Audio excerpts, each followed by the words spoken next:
Alors, on n'abordera pas tout de suite la peinture. Là, j'ai décidé de prendre l'aérographe, le gros. Donc, un godet qui est relativement important. Et on va mettre un petit peu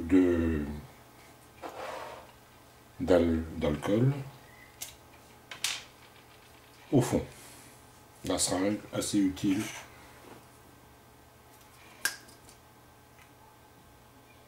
C'est au pif, mais enfin bon, pas beaucoup. De toute façon, c'est pas grave, on en enlèvera s'il faut. Faut que vous ayez un fond quand même assez intéressant. C'est là que vous allez faire votre proportion. Hein. Allez. Voilà, il y en a un peu. Maintenant, the pipe.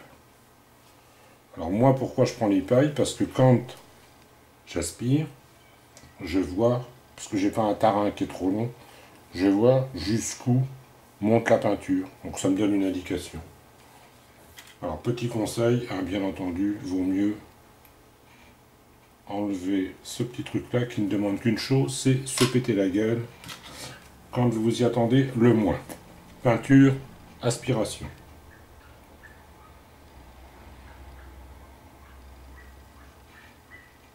Ah, le truc consistait à bloquer bien entendu le trop eu de la paille avec la langue.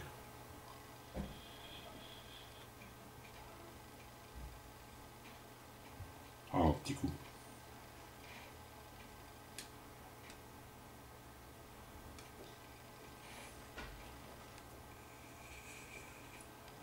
Une fois que vous avez utilisé la paille,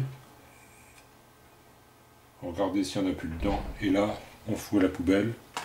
Ça sert strictement à rien, parce que quand vous allez vous servir de la paille, ou si vous la nettoyez, il y a la peinture qui est à l'intérieur va s'écailler.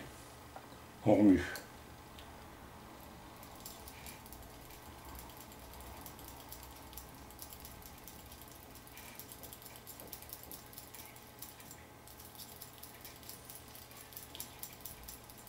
On n'arrive jamais à remuer vraiment bien comme il faut.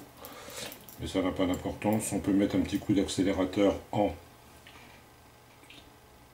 soufflant. Et on peut considérer qu'a priori, on a fait notre truc. Le mélange est fait. Alors bon, il faut que ça coule. Mais bon, il n'y a pas grand chose. Voilà, quand vous le faites couler sur le métal, il faut vraiment que ça coule bien. Et normalement, c'est bon. On a mis, on va dire quoi, 2/3 de peinture. Bon, c'est du silver, c'est une peinture qui est généralement assez volatile, ça doit suffire. Donc c'est là. Alors les petits outils intéressants, ne pas oublier de reboucher le pot de teinture qui lui aussi ne demande qu'à se renverser. L'alcool est là-bas. Hop. Les pailles, a priori, on n'en a plus besoin maintenant. Bon ça, c'est du Tamiya. C'est très pratique. Vous pouvez régler les mâchoires comme vous voulez par rapport à la taille de la maquette ou de la voiture. Là, on a les emplacements. Hop.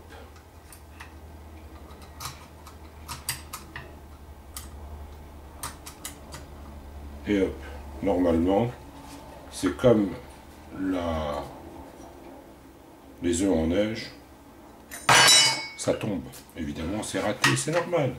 Enfin, c'est assez rare de peindre dans cette position-là. C'était pour vous montrer jusqu'où nous pouvions aller facilement. Bon, il n'y a quand même pas trop de risques et au-delà, vous ne le faites pas. Alors, il y a ça. Bon, vous avez vu, un peu emmerdant des fois à positionner, mais une fois que vous savez que vous allez tourner autour, ça pose aucun problème. Les parties pour lesquelles vous n'avez pas à manipuler, ben c'est pas mal d'avoir ça aussi. De toute façon, c'est livré, les deux sont livrés ensemble. Voilà. Ensuite, on va nettoyer le remueur. Non, pas vraiment. On va faire une pause pour que je vois ce que ça donne.